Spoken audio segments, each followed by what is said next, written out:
Good morning. हमने last class में पढ़ा था विद्युत विभव क्या होता है तथा विद्युत विभवांतर क्या होता है, और हमने लास्ट में देखा था कि कोई बिंदुवत आवेश है, उस बिंदुवत आवेश के कारण विद्युत विभव कितना होता है।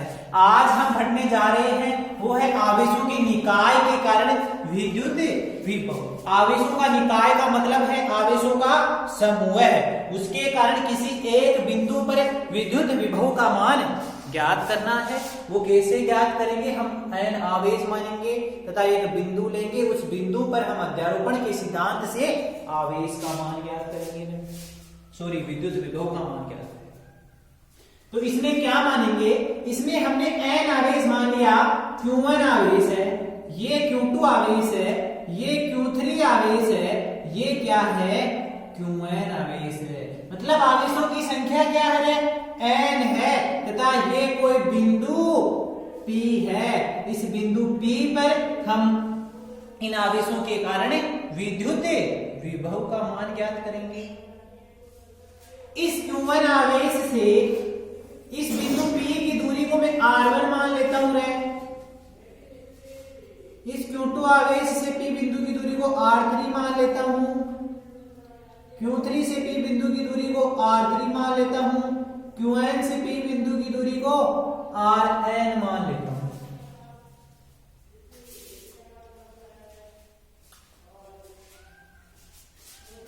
ये आवेश Q1, Q2, Q3, Q4, Q5, Qn इसी प्रकार क्या है, व्यवस्थित हैं।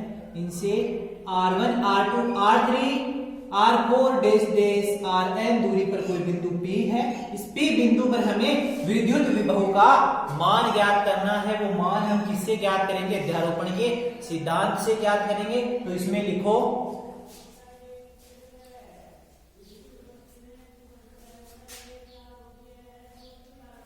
माना किसी क्षेत्र में n आवेश क्रमशः Q1, Q2, Q3 dash dash Qn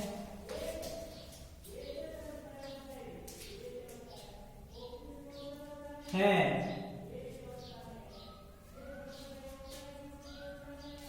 इन आवेशों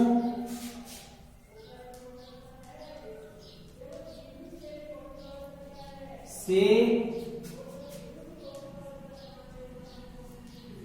P बिंदु की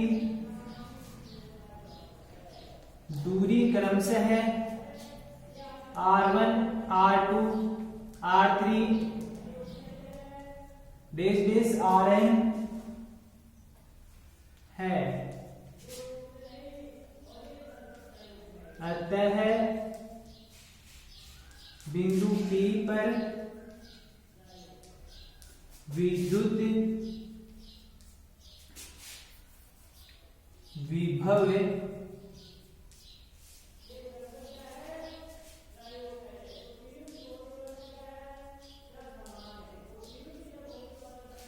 अध्यारोपण के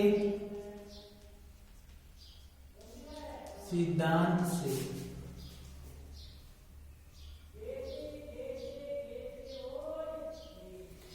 हमने ये कोई क्षेत्र है, इस क्षेत्र में n आवेश क्रमशः Q1, Q2, Q3 dash dash Qn उपस्थित है। इन आवेशों से इस बिंदु P की जो दूरी है वो क्रमशः R1, R2, R3 dash dash Rn है।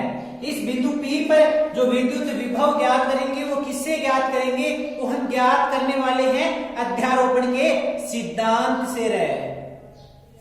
तो इस Q1 आवेश के कारण इस P बिंदु पर विद्युत विभव का मान कितना होगा, हमने लास्ट क्लास में देखा था बिंदुवत आवेश के कारण विद्युत विभव का मान कितना होता है, V बराबर क्या होता है, KQ अपॉन R होता है। तो अतः Q1 आवेश के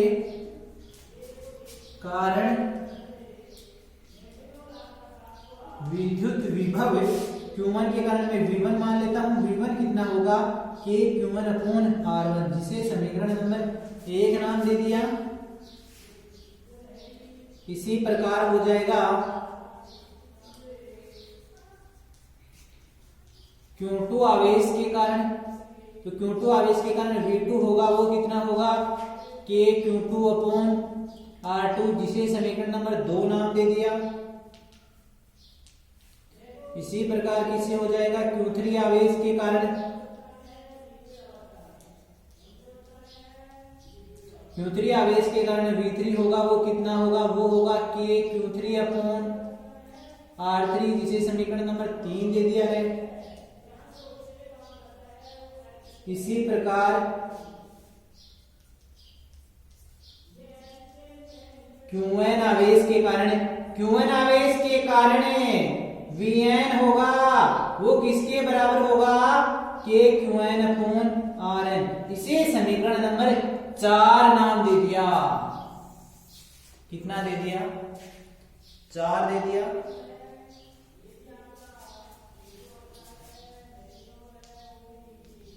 अतः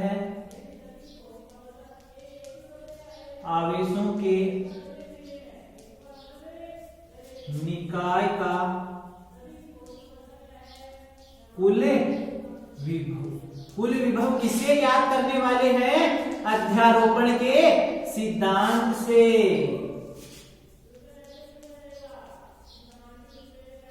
अध्यारोपण के सिद्धांत से क्या होगा है, जो V है, P बिंदु पर जो विभव का मान है वो किसके बराबर होगा, V1 plus V2 plus V3 plus Vn के बराबर होगा।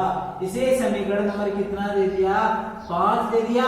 इस समीकरण 5 में किसका उपयोग कर दो रे, 1 2 3 4 का उपयोग कर दो, तो समीकरण 1 2 3 4 व 5 से, इस समीकरण नंबर 5 में 1 से क्या लिखेंगे रे, K Q1 upon R1 plus 2 से क्या लिखेंगे K Q2 upon R2 plus 3 से क्या लिखेंगे K Q3 upon R3 plus 4 से क्या लिखेंगे K Qn अपॉन Rn।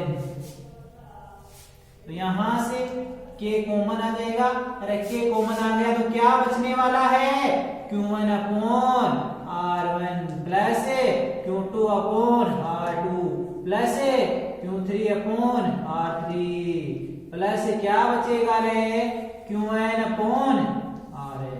ये किसके कारण आ गया, इस आवेशों के निकाय के कारण P बिंदु पर विद्युत विभव आ गया, या इसे छोटे रूप में लिखा जा सकता है कि समेशन I बराबर 1 से लेकर I बराबर n तक Qi अपॉन R, या इस प्रकार भी लिखा जा सकता है। इसका विस्तार करोगे तो कैसा आएगा, ऐसा आएगा V बराबर K Q1 upon R1 plus Q2 upon R2 plus Q3 upon R3 plus dash dash plus Qn upon Rn, जब इसका विस्तार करोगे।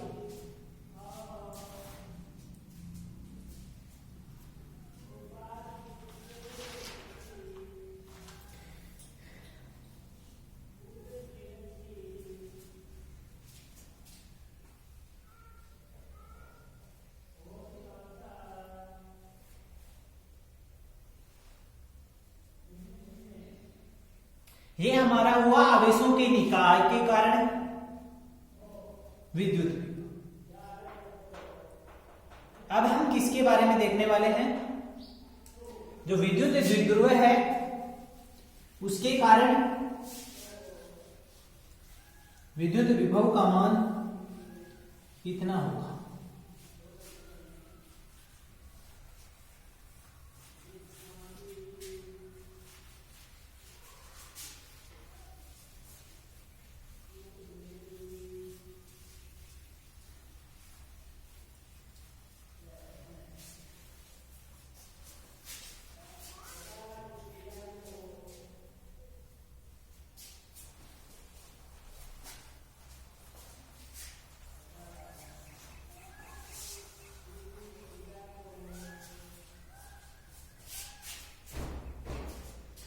विद्युत द्विध्रुव के कारण, अगली हेडिंग लिखो,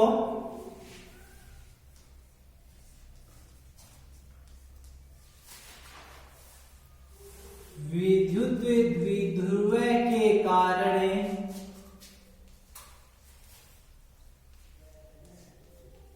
विद्युत,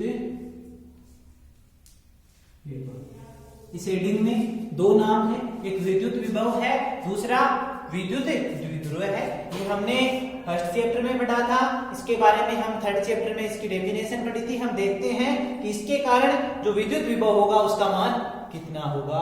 तो विद्युत द्विध्रुव क्या होता है? विद्युत द्विध्रुव में क्या होते हैं? दो समान परिमाण के तथा विपरीत प्रकृति के दो आवेश होते हैं जो एक निश्चित दूरी पर उपस्थित होते हैं। तो इनका ये जो युग्म होता है ये क्या कहलाता है? विद्युत द्विध्रुव कहलाता है। तो इसमें क्या मानेंगे? इसमें हमने ये दो आवेश माने गए। यह आवेश एक माइनस क्यू है, एक प्लस क्यू है, जो ए बिंदु पर तथा बी बिंदु पर उपस्थित है। इन आवेशों के जो मध्य बिंदु है वो मध्य बिंदु वो है तथा इन दोनों आवेशों के बीच की दूरी है वो कितनी है? बीच की दूरी है वो कितनी है? डी है। इस मध्य बिंदु से आर दूरी पर तथा थीटा कोण पर, इस मध्य बिंदु O से आर दूरी पर तथा थीटा कोण पर एक बिंदु क्या है? P है। आर दूरी पर तथा थीटा कोण पर एक बिंदु P है।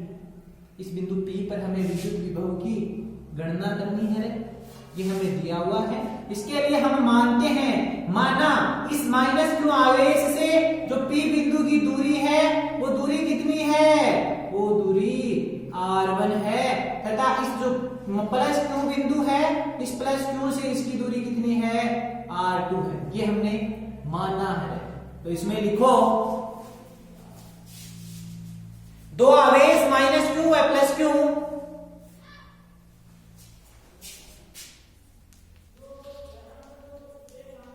दो आवेश माइनस क्यू व प्लस क्यू परस्पर d दूरी पर स्थित है। इनका मध्य बिंदु O है। इस बिंदु O से R दूरी तथा थीटा कोण पर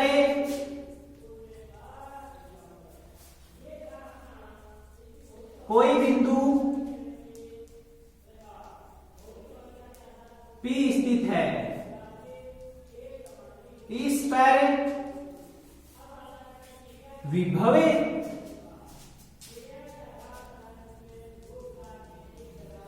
की गणना करनी है। दो आवेश हैं माइनस क्यू तथा प्लस क्यू परस्पर d दूरी पर स्थित है। इनका मध्य बिंदु O है। इस मध्य बिंदु O से R दूरी तथा थीटा कोण पर कोई बिंदु P स्थित है। इस P बिंदु पर हमें विद्युत विभव की गणना करनी है। तो इसके लिए हम मानते हैं, माना माइनस क्यू से P की दूरी R1 तथा प्लस क्यू से P की दूरी R2 है। ये हमने माना। अतः माइनस क्यू आवेश के कारण विद्युत विभव, तो माइनस क्यू आवेश के कारण है, मैं इसे V1 मान लेता हूं। वो कितना होगा? माइनस के क्यू अपॉन R1 होगा। ये माइनस चिन्ह कहां से आया? जब हमने बिंदुवत आवेश के कारण विद्युत विभव की गणना की थी तो हमने बताया था कि धनावेश के कारण कारण विभव का मान प्लस के क्यू अपॉन आर आता है तथा ऋणावेश के कारण क्या आता है माइनस के क्यू अपॉन आर आता है। ये हुआ माइनस क्यू के कारण। इसी प्रकार प्लस क्यू के कारण V2 होगा, वो कितना होगा प्लस के क्यू अपॉन R2, जिसे समीकरण नंबर 2 नाम दे दिया रे।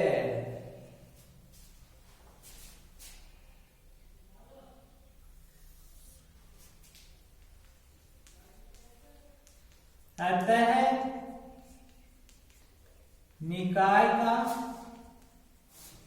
कुल विभव, निकाय का कुल विभव मतलब P बिंदु पर विभव होगा वो V1 प्लस V2 के योग के बराबर होगा। तो V बराबर क्या आएगा माइनस के क्यू अपॉन R1 प्लस के क्यू अपॉन R2। यहां से V बराबर के क्यू कॉमन आ जाएगा 1/R2 माइनस 1/R1। मैं यहां से क्या ले लेता हूं रे, मैं लघुत्तम ले लेता हूं। कितना आएगा R1 R2 आएगा। R2 से R2 गया, क्या बचा R1। यहां R1 से R1 गया, क्या बचा R2। इसे मैं समीकरण नंबर 1 लूं।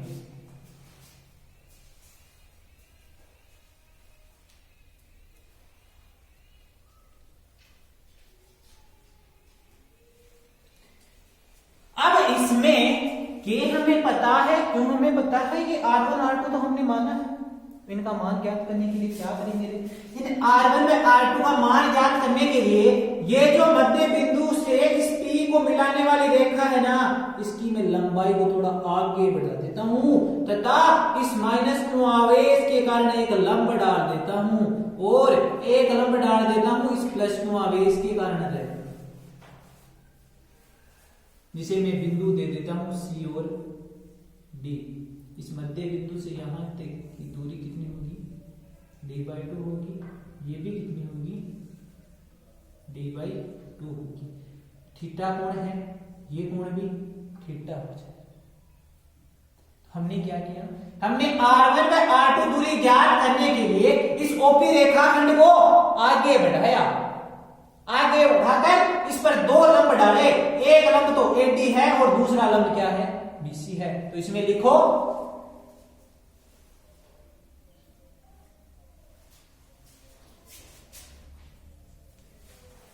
अतः R1 व R2 का मान ज्ञात करने के लिए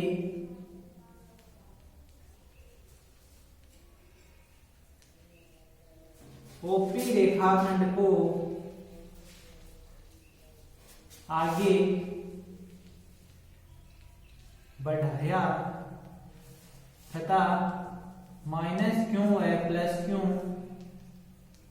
से लंब डाला। एक लंब माइनस क्यू से डाला, एक लंब प्लस क्यू से डाला। अरे ये AP दूरी है वो किसके बराबर है R1 के बराबर है। अब ये AP किसके और बराबर हो गया, इसे DP के बराबर हो गया। तो मैं लिख सकता हूं AP लगभग बराबर है किसके DP के, जो किसके बराबर है R1 के। इसी प्रकार क्या होगा रे, ये जो BP है वो किसके बराबर होगा, वो लगभग बराबर होगा CP के। वो किसके बराबर होना है R2 के।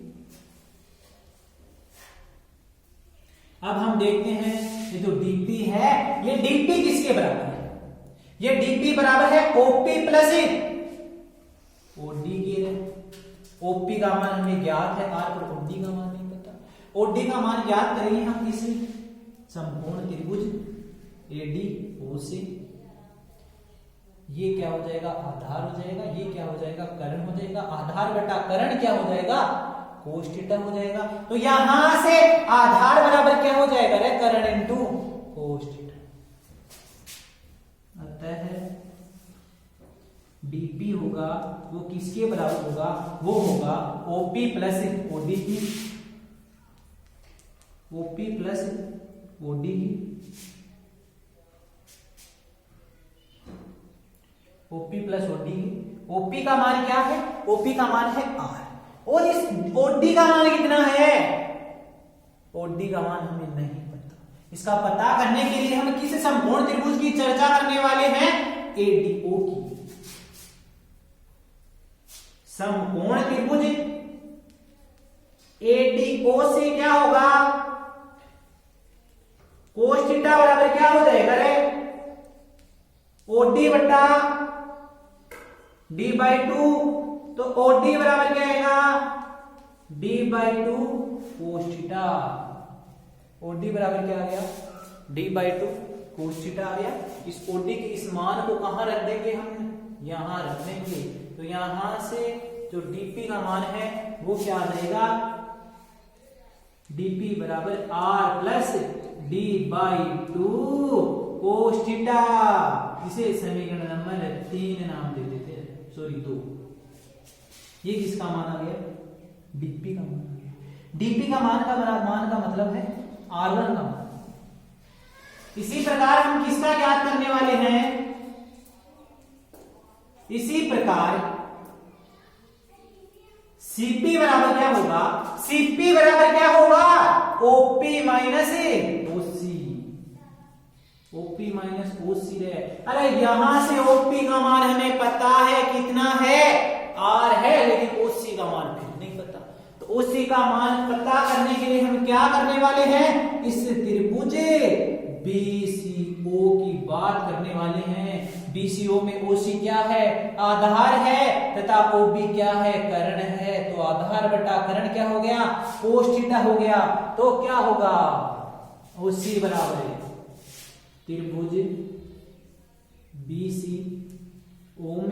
बीसीओ में ओसी बराबर क्या होने वाला है, ओसी बराबर होने वाला है बीओ कोस थीटा। तो ओसी का मान कितना आ जाएगा रे, D by two cos theta. ये मान कहां रख देंगे, यहां रख देंगे। तो सीपी बराबर क्या आ जाएगा, R minus D by two cos theta. इसे समीकरण नंबर 3 नाम दे दो रे। इस 1 व 2 का मान किसमें रख दो, इस समीकरण 2 व 3 का मान किसमें रख दो, समीकरण 1 में रख दो। तो समीकरण 1, 2 व 3 से, 1, 2 व 3 से क्या होगा रे, जो v होगा वो किसके बराबर होगा, वो होगा के क्यू। R1 की जगह क्या आएगा, R plus D by two cos theta. तो R2 की जगह क्या आएगा, R minus D by two cos theta. मैं लिख दूंगा R plus D by two cos theta minus R plus D by two cos theta बट्टा में आएगा R plus D by two cos theta R minus D by to. अब वो सोच रखा होगा कि यहाँ R2 का मान तो कितना था रे, R minus D by two cos theta था, और आपने लिखा R plus D by two cos theta. हमने यहाँ जो R2 है उस R2 की जगह लिखा क्या, R minus D by two cos theta, लेकिन प्लस माइनस क्या हो गया, माइनस। तो R के साथ क्या आ गया, माइनस, तथा D by two cos theta किसका है, माइनस का। तो माइनस माइनस क्या हो गया, प्लस। तो D by two cos theta किसका आ गया, प्लस का आ गया। अरे यहां से क्या होगा, ये डी आर प्लस का है, ये आर माइनस का है, कैंसिल हो जाएगा। और यहां क्या होने वाला है, यहां कुछ होने वाला है, यहां कुछ नया बनने वाला है। क्या आपको दिख रहा होगा, a प्लस बी तथा a माइनस बी। तो a plus B into a minus B जो सर्वसमीका होती है, उसका हल क्या होता है, a square minus B square होता है। तो v बराबर क्या होगा रे, K Q 2 into D by two cos theta बटा में क्या आएगा, R square minus D square बटा 4 कोस स्क्वायर थीटा। चूंकि क्या हुआ, यहां हुआ जो a प्लस बी है वो a माइनस बी से क्या हो रहा है, गुणा हो रहा है। तो इसे क्या लिख दिया, a square minus B square लिख दिया, a square minus B square लिख दिया। अब हम क्या मानते हैं? अब हम क्या मानने वाले हैं? अब हम यहां पर मानने वाले हैं ये जो R है ना, इस R को हमें D की तुलना में क्या मानेंगे? बहुत बड़ा मानेंगे। ये दूरी इनके बीच की दूरी की तुलना में क्या है? बहुत ज्यादा है। अरे ये दूरी इसकी तुलना में बहुत ज्यादा हुई तो ये D क्या हुई? नगण्य हुई। ये D नगण्य हुई तो ये जो d स्क्वायर बटा 4 कोस थीटा है इसको इस r स्क्वायर की तुलना में नगण्य मानकर क्या कर देंगे? छोड़ देंगे। तो छोड़ दो।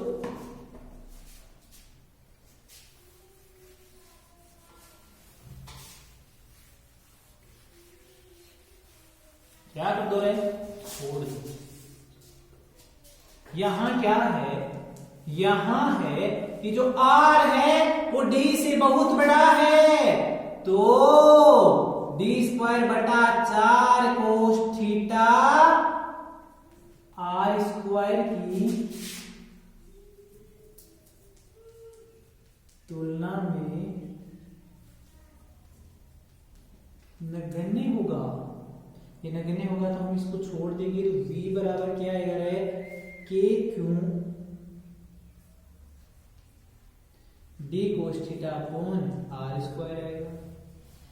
यहां से आपने देखा होगा विद्युत द्विध्रुव आघूर्ण P बराबर होता है Q इंटू डी। ये जो QD है इसकी जगह क्या लिख दूं? P लिख दूं तो V बराबर आ जाएगा KP cos theta upon R square. ये किसका माना गया? विद्युत।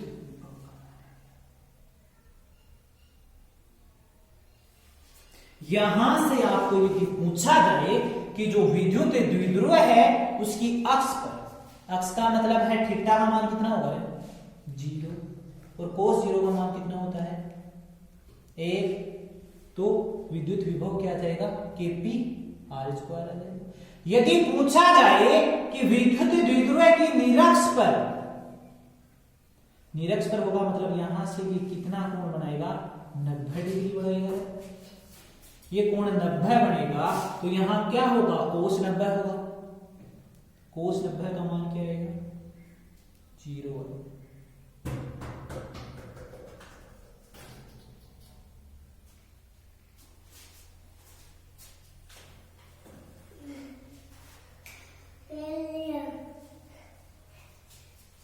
कोस 90 का मान क्या आएगा?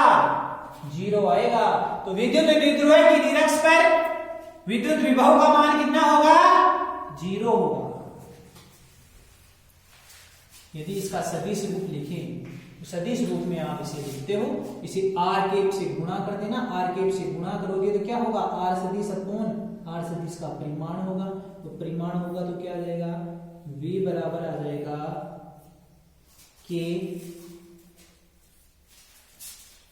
p सदिश डॉट r सदिश अपॉन r। इसलिए आया, इसको हमने r कैप से गुणा कर दिया। इसकी कंडीशन है वो क्या है? यदि निरक्ष पर पूछे तो क्या होगा? 0 होगा। 0 क्यों हुआ? क्योंकि निरक्ष पर थीटा का मान कितना है? 90 है। तो कोस 90 क्या हो जाएगा? 0 हो जाएगा। तो निरक्ष पर विद्युत विभव का मान कितना होता है? 0 होता है। तथा विद्युत द्विध्रुव की अक्ष पर विद्युत विभव का मान कितना होता है? कोस 0। तो कोस 0 का मान 1। तो क्या होगा? v बराबर KP अपॉन R स्क्वायर। मतलब सर्वाधिक विभव कहां होगा? उसकी अक्ष पर होगा। तथा न्यूनतम विभव कहां होगा? उसकी निरक्ष पर होगा। तो ये था विद्युत द्विध्रुव के कारण।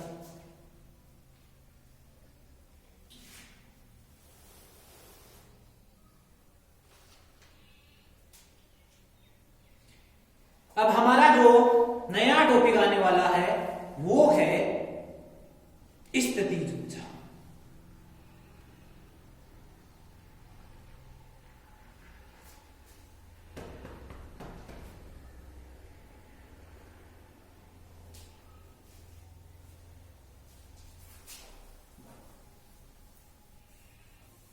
विद्युत स्थितिज ऊर्जा। विद्युत स्थितिज ऊर्जा क्या होती है? विद्युत स्थितिज ऊर्जा होती है कोई निकाय है, उस निकाय में जो आवेश है उन आवेशों को जो व्यवस्थित करने में जो कार्य किया जाता है वो कार्य ही क्या कहलाता है, विद्युत स्थितिज ऊर्जा कहलाता है।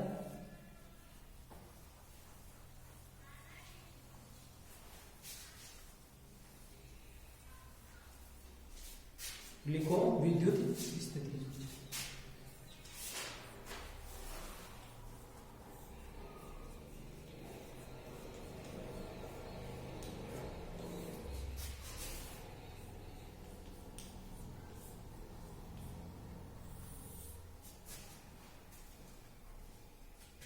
विद्युत स्थितिज ऊर्जा क्या है, कोई निकाय है, उस निकाय में जो आवेश है उन आवेशों को व्यवस्थित करने के लिए जो कार्य किया जाता है वो कार्य ही क्या कहलाता है, विद्युत स्थितिज ऊर्जा कहलाता है। तो इसमें लिखो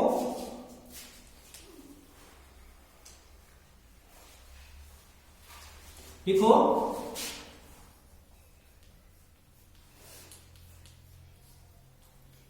आवेशों के निकाय को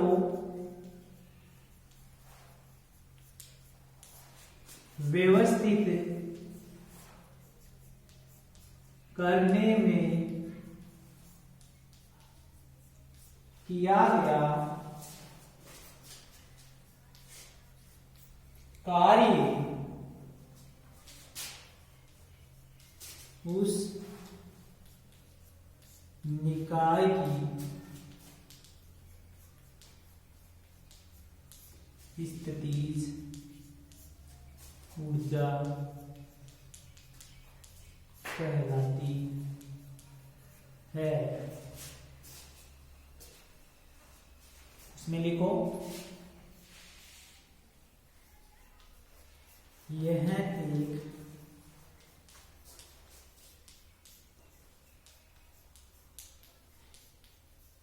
अदिश भौतिक राशि है। अगला पॉइंट लिखो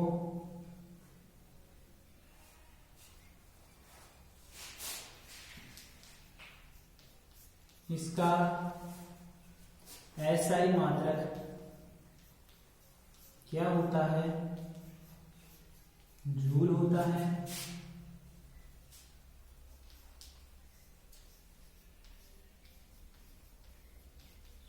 CGS पद्धति में क्या होता है, CGS पद्धति में इसका क्या होता है, अर्क होता है तथा इसका जो व्यवहारिक मात्रक है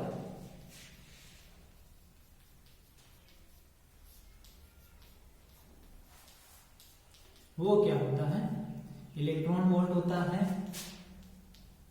जो एक इलेक्ट्रॉन वोल्ट है वो किसके बराबर होता है, 1.6 गुणा 10 की पावर माइनस 19 जूल की।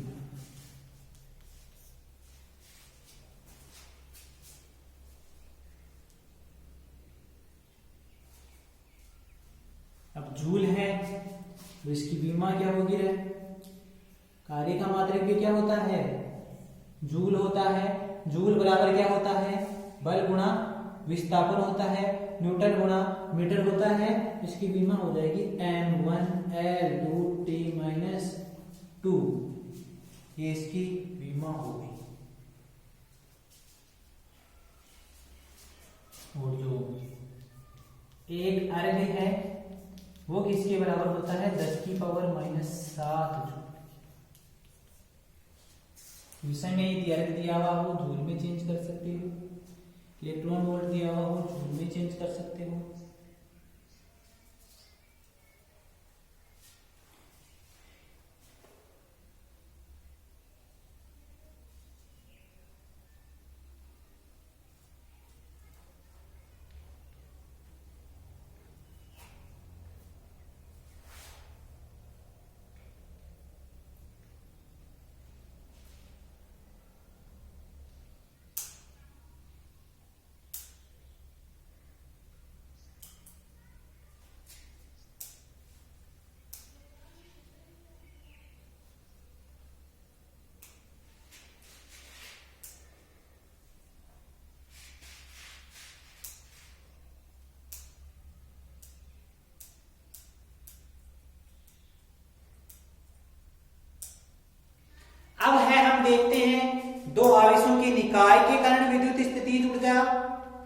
फिर देखेंगे हम तीन आवेशों के निकाय के कारण विद्युत स्थितिज ऊर्जा। तो पहले देखते हैं दो आवेशों के निकाय के कारण। इसमें क्या मानेंगे, इसमें हम मानेंगे कि दो आवेश है वो कहाँ स्थित है, अनंत पर स्थित है। उन आवेशों को किन्हीं दो बिंदुओं पर लाएंगे किसी निकाय में, तो जो कार्य किया जाएगा वो कार्य किसके बराबर होगा, विद्युत स्थितिज।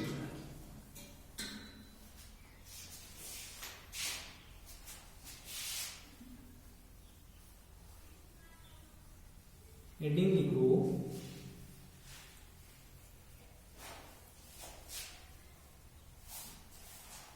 दो आवेशों के निकाय के कारण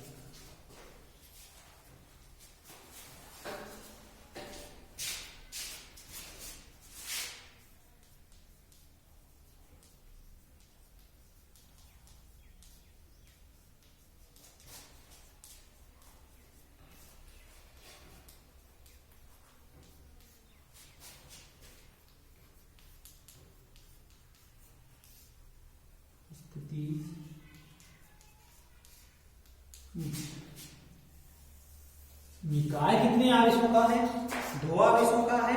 इन दो आवेशों के निकाय के कारण हम किसकी चर्चा करने वाले हैं, आज विद्युत स्थितिज ऊर्जा की चर्चा करेंगे रे। तो देखते हैं कि किस प्रकार उन आवेशों को हम लाते हैं बिंदु, दो बिंदुओं पर दोनों आवेशों को कितना कार्य किया जाता है।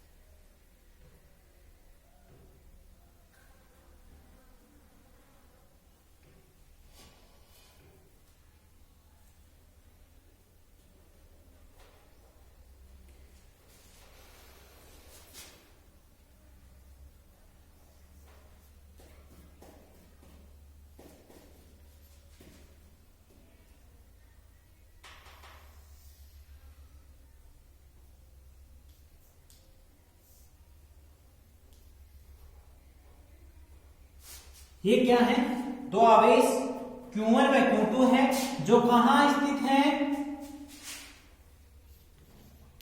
अनंत पर स्थित है। इन आवेशों को किसी निकाय में लाएंगे, मतलब यहां लाएंगे, तो इसमें जो किया गया कार्य है वो कार्य किसके बराबर होगा, विद्युत स्थितिज ऊर्जा के बराबर होगा। इसमें लिखो दो आवेश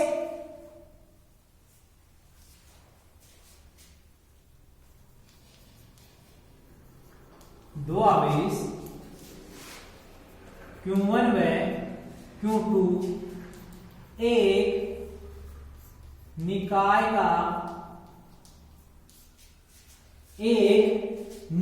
का निर्माण करते हैं।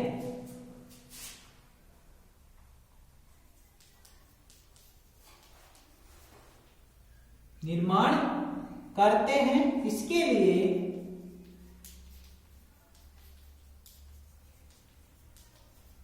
आवेश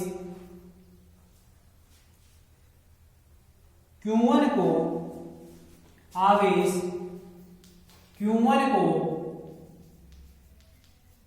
अनंत से A बिंदु तक लाने में किया गया कार्य। ये निकाय है, इस निकाय में पहले कोई आवेश उपस्थित नहीं है। अब मैं ला रहा हूं किसको, Q1 को ला रहा हूं। कहां ला रहा हूं, यहां A बिंदु तक ला रहा हूं। तो जो किया गया कार्य है वो कार्य कितना होगा, वो कार्य होगा WA बराबर VA Q1 होगा कि नहीं। इसे मैं समीकरण नंबर 1 नाम दे देता हूं। लेकिन यहां से यहां तक लाने में विभवांतर गुणा आवेश होता है। तो मैं यहां से इस निकाय में कोई आवेश उपस्थित नहीं है। अरे यहां कोई आवेश उपस्थित नहीं है तो यहां कोई विभव होगा? नहीं होगा।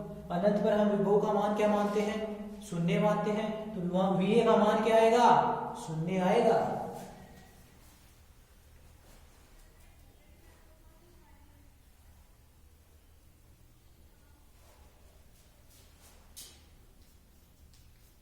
बिंदु A पर कोई आवेश उपस्थित नहीं है, अतः VA का मान क्या आएगा? शून्य आएगा। VA शून्य आएगा तो जो ये समीकरण 1 है, इस समीकरण 1 में V का मान शून्य रखोगे तो WA भी क्या आएगा? शून्य आएगा। अब इस आवेश जो Q1 है, इस Q1 आवेश को हम A बिंदु पर ले आए। A बिंदु पर ले आए तो इस A बिंदु के कारण इस B बिंदु पर कुछ विभव होगा ना? होगा कि ये जो AB है इनके बीच की दूरी क्या है? R। अतः Q1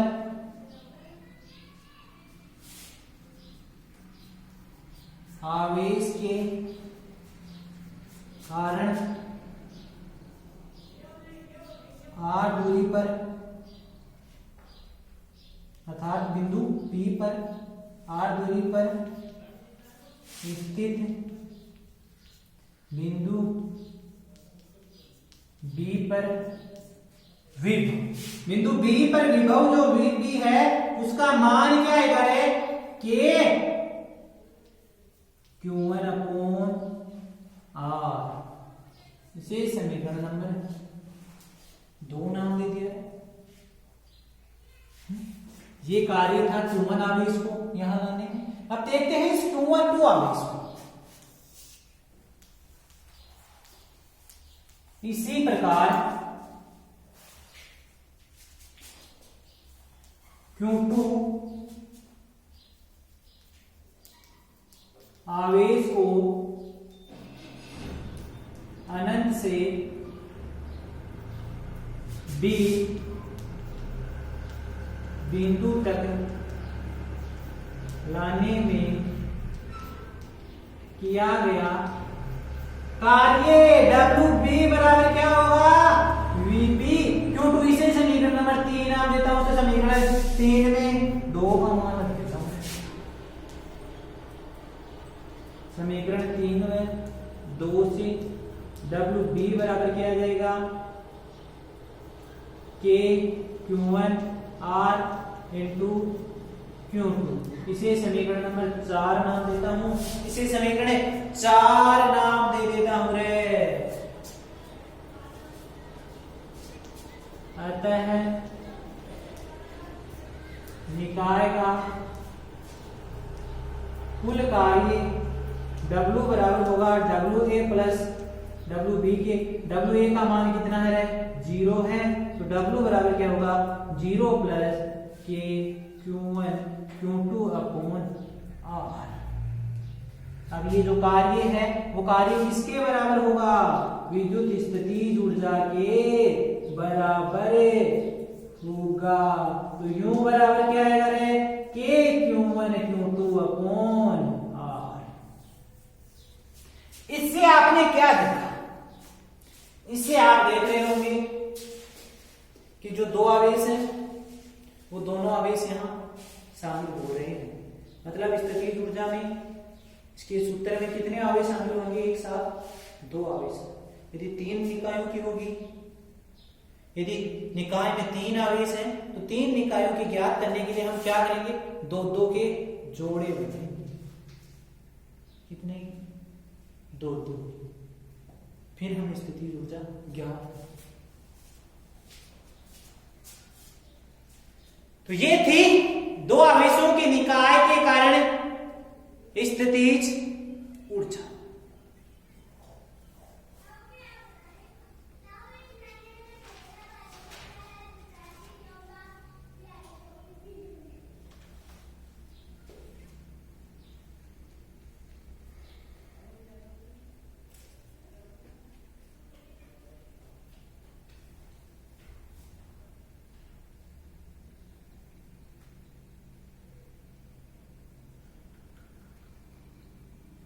अब यहां से जैसे जैसे इन दोनों के बीच की दूरी बढ़ेगी तो स्थितिज ऊर्जा घटेगी। दूरी बढ़ने के साथ में स्थितिज ऊर्जा क्या होगी? घटेगी।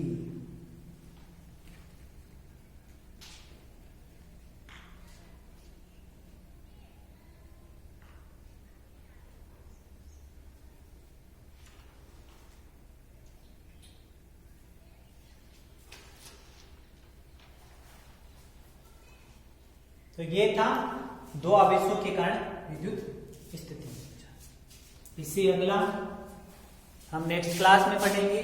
तो आज हमने क्या देखा? आज हमने विद्युत द्विध्रुव के कारण विद्युत विभव देखा। उसके बाद में हमने क्या देखा? हमने कोई निकाय है, उस निकाय का विद्युत विभव देखा तथा हमने देखा कि स्थितिज ऊर्जा क्या होती है, स्थितिज ऊर्जा की परिभाषा देखी। परिभाषा देखने के पश्चात हमने क्या देखा? कोई आप निकाय है, उसमें दो आवेश स्थित हैं, इन दो आवेशों के कारण स्थितिज ऊर्जा। तो आज के लिए इतना।